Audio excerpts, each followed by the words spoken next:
Thank you again for having us. We chose a quite monumental title for a quite simple task. What are the ZGAM archives and how can we link them to the rest of the world and to ZGAM in general? The ZGAM archives are, as you already heard from Margaret in her previous presentation, part of the Department Wissen, and not only linked to the collection and the library and on an administrative level, but in actual practical level as well. The connection between archives, collection, library, and the rest of ZGAM through ZGAM activities like the Hertz Lab, the publication department, the exhibitions, I will call ZGAM Cosmos. And the archives are part of that cosmos. They contain about more than 200 archival fonts, we already heard that, and estates, some quite small with only a few boxes of tape, some quite extensive with more than 30 meters or even more, with photographs, notes, diaries, correspondence, as well as different forms of media and different forms of carriers. In that total more than 600 meters and more than 30,000 tapes. Its topics are as heterogenic as ZGAM itself, with a clear focus on the arts of the 20th and 21st century.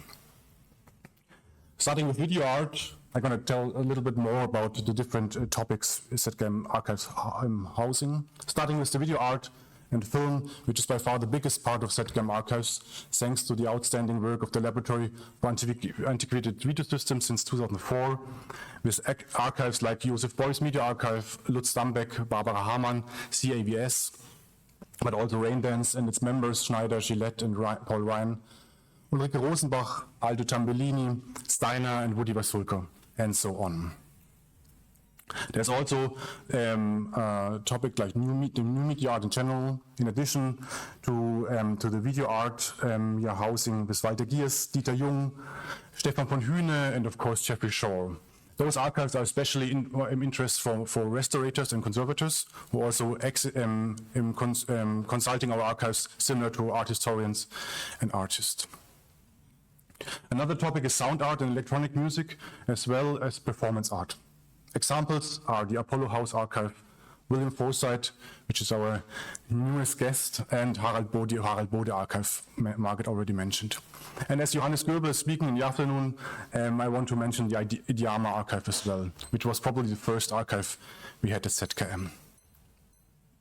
Then there are archives about text, theory, with estates of philosopher Elisabeth Walter, science fiction inventor Hugo Gansbach, but also archives which do not fit in those major categories like the Photogram Archive by Heine Neusius and the Archive of EAT, Experiments in Art and Technology, for example. And last but not least, the Computer Art Archives, as you could call the ZGAM archives video art archives. You can also call them computer art archives, as we have such a huge amount of archival fonts on this topic. The library of Max Bense and Elisabeth Walter Bense's own archive, the Manfred Mohr Archive, the Hiroshi Kawano Archive, the Otto Beckmann Archive, the archive of Vladimir Bonacic, and BCD Cybernetic Art Team, and the Frieda Nake Archive form together this kind of computer art archive. And Herbert Franke is part of that, and this is where I wanted to go, from the Cosmos to Herbert Franke. In total, it's about more than 50 meters of documents and media, including his complete work of art and life, and therefore also his professions as a computer artist, but also a science fiction author and a cave scientist. And we try to complete this archive in total. So how do we connect these different and heterogenic archives with each other, but also, and more important, with the rest of ZKM? This is the huge question, and this is where I hand over to my colleague. Thank you. So, next slide. Many of the objects that are preserved in the ZKM archive are of great value for art historic research. But they were, so to say, hidden treasures, not easy to find, and more or less inaccessible to the public. Researchers frequently had to ask for help in finding out if the ZKM had information relevant to their research question. And they had to come to the ZKM in person to get insight into the objects themselves. It is not enough to simply store collections and their objects in an archive. Archives must be opened up, made accessible and searchable to humans and machines via our global information network, the Internet. Obviously, humans are the primary consumers of this information, but machines are needed to filter, aggregate, infer, and deduce data to create more meaningful information with higher semantic expressiveness. Machines also convert machine process data into representations that are, again, then suitable for us. Of course, basic information about the archive and its holdings has been available on the ZKM website for many years. However, this only gives a very brief overview on what is really contained in these hidden treasures and did not reflect the whole picture. Archival records are often related to other information like artworks in a collection, persons, exhibitions, events, and so on. However, this information is not contained in the archive itself, but in other places at the ZKM. Therefore, opening up the archive alone is not enough. This process needs to encompass all aspects of the institution, that is, to bring all data sources together. As in many CLAM institutes, the data landscape of the ZKM has grown over many years. Due to this historical legacy, most data sources were distributed and incoherent. To improve this situation, we started in 2022 to design and implement a novel data infrastructure for the ZKM. This allows us to connect all of ZKM's information sources and transform them into continuous parallel streams of data. In this architecture, the information can be processed, transformed, harmonized, crossed, enriched, and indexed to make it searchable and to increase its value for the intended audiences. This diagram now shows the core components of the ZKM data infrastructure, just to give you a picture for now. In the next presentation, in the so-called appendix, I will briefly dive into the details of this architecture. But for now, we better take a look at the output side, that is, at the data portal. Finally, the information flowing through the ZKM data infrastructure needs to be findable, accessible, and has to be visualized. To provide users with a user interface that can be used intuitively, we have set up the ZKM data portal, through which all information can be found and displayed. Thanks to the fantastic support by Art Meets Science Foundation, Herbert W. Franke, a pre-release of the portal could be launched in March of this year, exclusively for the digitized manuscripts by Herbert W. Franke. The more than 2,000 manuscripts have been scanned, and the text has been extracted using OCR. This allows us to search the textual content of the document. Otherwise, we would be restricted to limited searches using keywords, dates, people, title, and so on. Now comes a short screencast to demonstrate some of the capabilities.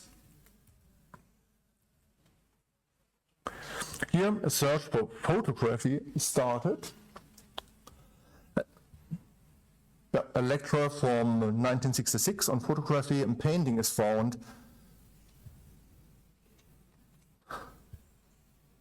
It takes a little bit too long.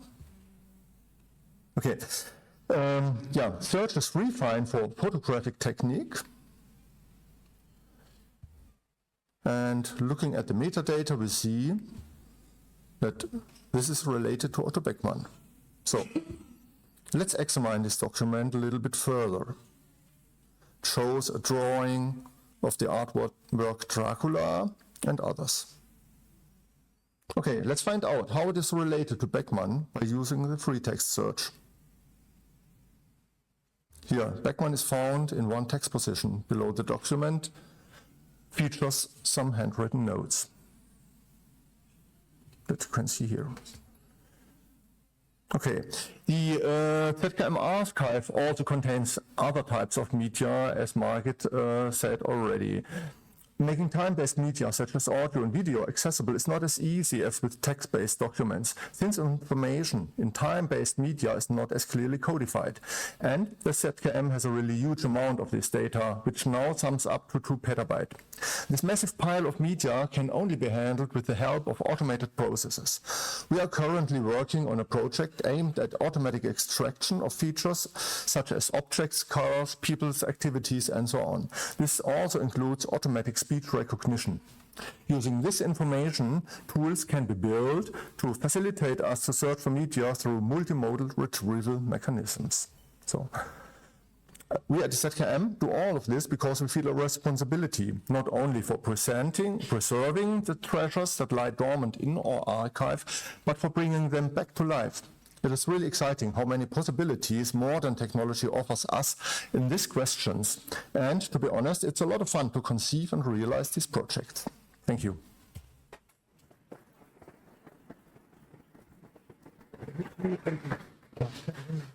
Genau, kommt 2 Minuten länger als wissen. Do we have any questions or comments from the online? Nothing at this time, so we're real. Do we have questions or comments about this from the audience here? Still smiling faces in awe. Yes, man. Maren Jax, Österreichische Mediathek again. Maybe I didn't catch that. As far as I understood you only have cold storage on LTO tapes.